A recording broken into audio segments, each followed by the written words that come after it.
जब भी आपको आपकी हेल्थ से रिलेटेड किसी भी तरह की कोई परेशानी होती है और आप उसके ट्रीटमेंट के लिए हॉस्पिटल जाते हैं, तो आपको तरह तरह के टेस्ट और ब्लड इन्वेस्टिगेशन के ट्रैप में उलझा दिया जाता है।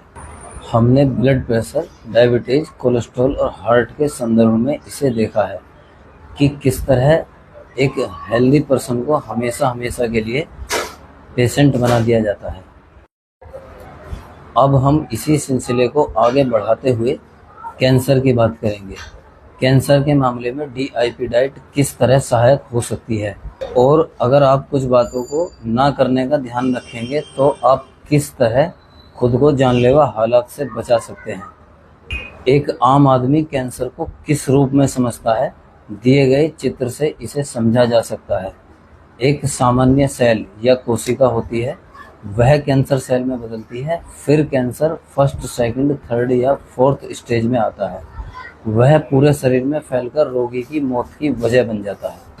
आमतौर पर सभी डॉक्टरों और रोगियों के बीच में यही माना जाता है कि यह सामान्य कोशिका में बदलाव से शुरू होता है और फिर वह सेल कैंसर युक्त सेल में बदल जाता है। इस प्रक्रिया में कैंसर की अलग अलग स्टेज आती हैं। कैंसर के सेल कई गुना होकर पूरे शरीर में फैलते हैं और रोगी की मौत हो जाती है। हालांकि यह भी देखने योग्य बात है कि क्या इस सरल से मॉडल के बल पर कैंसर के विकास और प्रगति की जटिलताओं को समझाया जा सकता है, या फिर कुछ ऐसे गहरे कारक दिए हैं जो इस पारंपरिक सोच को बदल सकते हैं। सामान्य मामलों में जब कोई हेल्दी सेल कैंसर युक्त होता है और पहली स्टेज तक आता है, तो इसमें एक हेल्दी सेल बनने की सारी संभावना होती है। लोकप्रिय मान्यता के विपरीत कैंसर इस तरह नहीं फैलता और ना ही है कोई ऐसा रोग जिसकी बहाली ना हो सके। लेकिन समाज में कैंसर को ऐसे रोग के रूप में दिखाया जाता है जिसे कोई ताकत रोक नहीं सकती। हालांकि आमतौर पर ऐसा नहीं होता। दूसरे ऑर्गेनिज्म की तरह कैंसर भी कंडीशनल है। मेरी बात को समझने के लिए बांस के छोटे पौधे का उदाहरण लेते हैं, जिसे पानी से भरे बर्तन में रखा गया है। आमतौर पर माना जाता है कि कैंसर शरीर में पनपने के बाद उसी तरह फैलेगा जैसे बांस का पौधा अनुकूल दशाओं में फलता फूलता है।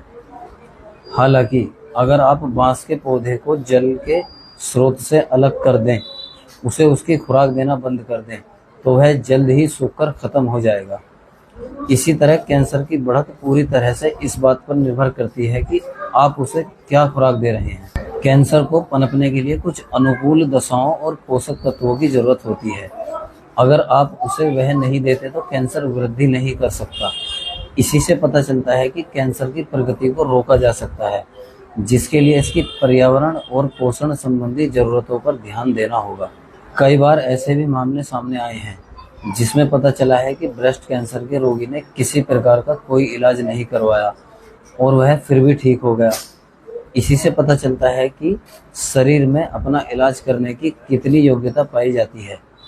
शरीर के अंदर स्थित आरोग्य प्रदान करने वाले तंत्र निरंतर अपना काम कर रहे हैं, जो शरीर का संतुलन और स्वास्थ्य बनाए रखने का प्रयास कर रहे हैं। इस प्राकृतिक प्रक्रिया को अपना समर्थन देने के लिए हमें उचित वातावरण की आवश्यकता होगी, जैसे न्यूट्रिशन, स्ट्रेस मैनेजमेंट और अच्छी सेहत। शरीर को समय देना होगा कि वह अपने आप को स्वयं ही निरोगी कर दे। शरीर की आरोग्य क्षमता हमेशा अपना काम करती रहती है। उसे भरपूर समय और माहौल दीजिए, वह आपके लिए काम करता रहेगा।